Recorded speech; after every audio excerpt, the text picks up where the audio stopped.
Many years ago, back in the day when I was still at the seminary studying for the Holy Priesthood, I remember I was talking to my spiritual director, and he called me out in a very subtle, low-key sort of way. So basically what he said was, Eric, you know what your problem is? Your problem is that you don't think that God can do anything. Your problem is that you don't think that God can do anything. And it was embarrassing because it was pretty late in the game. So I wasn't in my final year at the seminary, but I wasn't in my first year too, right? So it was pretty deep in the seminary formation. Your problem is that you don't think that God can do anything, which is obviously a bit of an issue, especially for a future priest. So just to kind of think it through, basically, if you read between the lines, he was accusing me of being guilty of a certain practical atheism where maybe we do all sorts of external religious Catholic things. I go to Mass, I say my prayers, maybe I even recite the various tenets of the Creed. But in reality, in terms of how I live my life, how I make my choices, I live as if God doesn't exist and he can't do anything. To use an analogy, think about God's grace being like a parachute. You can't fully appreciate the benefit of a parachute as long as you're on the ground. You can only fully appreciate the benefit of a parachute once you jump out of the plane.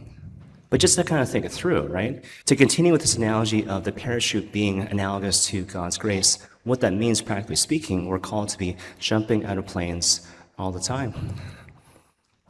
Doing all the time seemingly impossible things, which are only possible by the grace of God. That's what it looks like to actually believe in God and live out of this space of believing that he can do great and powerful things, that he wants to do great and powerful things in the context of my life, as opposed to simply at some point in the distant past. That's what it means to break out of the stance of practical atheism. Now you hold that thought, and you think about the Feast of Pentecost. Very much a different image of God than we tend to be used to in the context of the modern world. So God, certainly in the context of the Acts of the Apostles, very present, very real, very powerful. You think back to the Acts of the Apostles, chapter 2, which describes the very events of Pentecost. What happens? Here are the disciples of the Lord. They're gathered in the so-called upper room, and the Holy Spirit descends upon them in a really powerful sort of way. This gust of wind, tongues of fire, as a result of which a bunch of things happen. So the first thing that happens is that the disciples become brave. By the power of the Holy Spirit, on the events of Pentecost, on the Feast of Pentecost, the disciples become brave. These were the guys who fell asleep at the Garden of Gethsemane. These are the people who abandoned the Lord at his time of greatest need, led by St. Peter, this guy who denied the Lord 3 times on Holy Thursday. These men who were formerly filled with fear and hesitation and doubt, now filled with grace, strength, bravery, and courage to do the thing that they're called to do. They're given this particular grace at the moment that they're given the mission to make disciples of all nations, and not before. They're given the grace to do this impossible thing, the seemingly impossible task of carrying out the mission of the church at this particular moment, and not before, which is a really important detail. To illustrate the point, think about the very end of the Gospel of Matthew. So the Gospel of Matthew, chapter 28. It's actually last weekend's Gospel, but I want to talk about it from a slightly different angle. So at the end of the Gospel of Matthew, what happens? Jesus Christ appears to his disciples, but what you hear is that some of them believed, but some of them doubted. Certainly it speaks to their historical response. At that moment in time, some people believed, and some people doubted. But also, it's symptomatic of the human heart. When it comes to our relationship with Christ, when it comes to the life of discipleship, oftentimes we don't have perfect integrity. We often have this divided heart. There's a part of us that wants to go God's way with great bravery and courage and fortitude. Yes, I want to go God's way with generosity and courage. At the same time, there's often the other part of our hearts, filled with fear, lacking generosity. In response to the situation, what does the Lord do?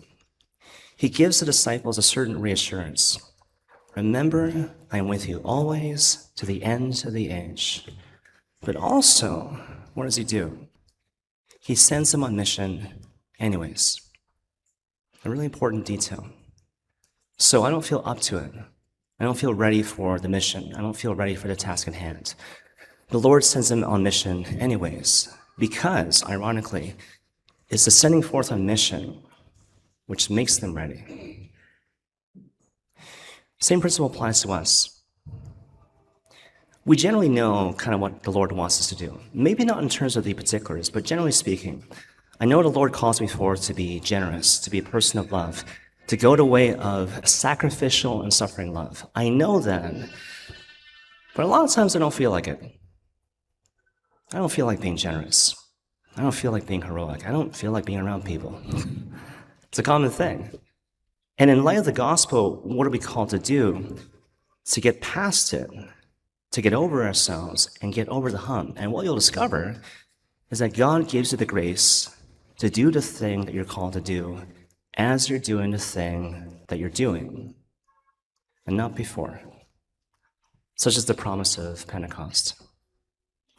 Second thing the Lord does in the context of the Acts of the Apostles. So again, the Holy Spirit descends upon the disciples on the Feast of Pentecost, and they acquire this ability to speak and be understandable to everyone in their midst, each in their own language. Now, I would suggest that a lot of times when we see that particular detail, when it comes to the story and events of Pentecost, we often try to reduce it in a certain sense to mystical terms. So the gift of tongues, the gift of prophecy, or something like that. To make it more practical, think of it like this. I don't think we tend to think of ourselves as being cynical or pessimistic, but a lot of times we are, especially when it comes to difficult relationships, difficult people, and pain that we sustained in those relationships a long time ago.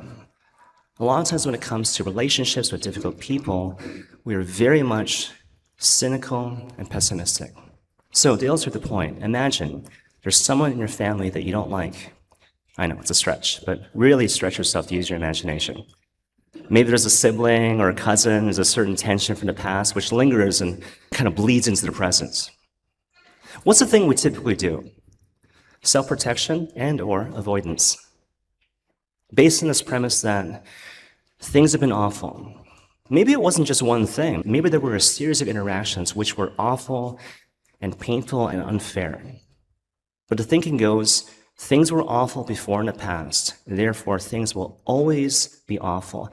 This relationship is beyond repair.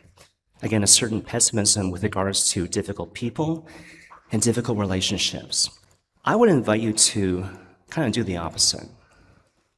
To bring to the table a certain joyful expectation. Okay, maybe things were terrible.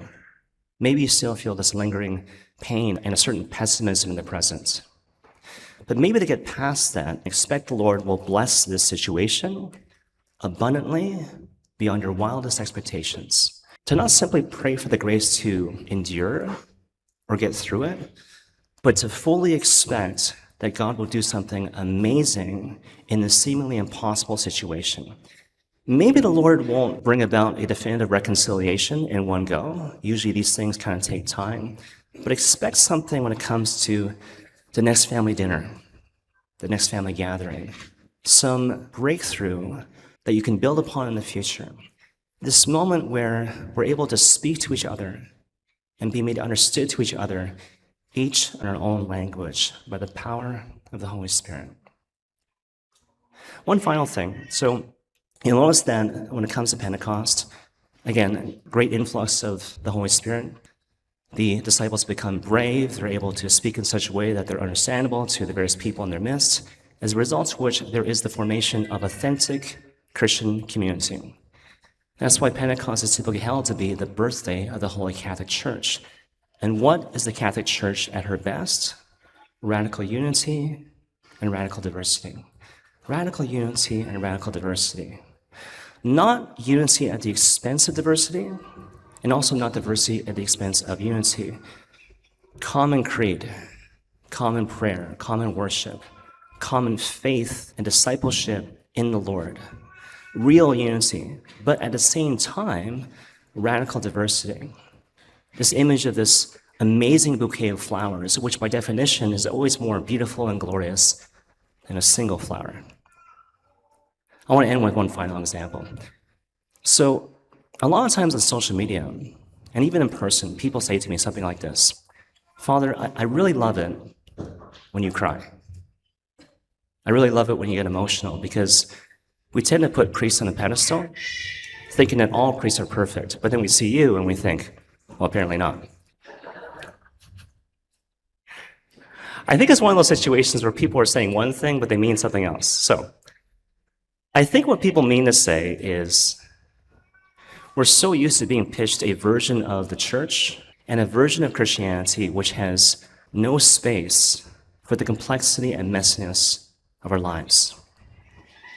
As a result of which, it seems like the church only has to offer to us pithy quotes, empty platitudes. It seems to be there's no terminology or architecture in Christian theology to navigate through struggles, emotions, pain.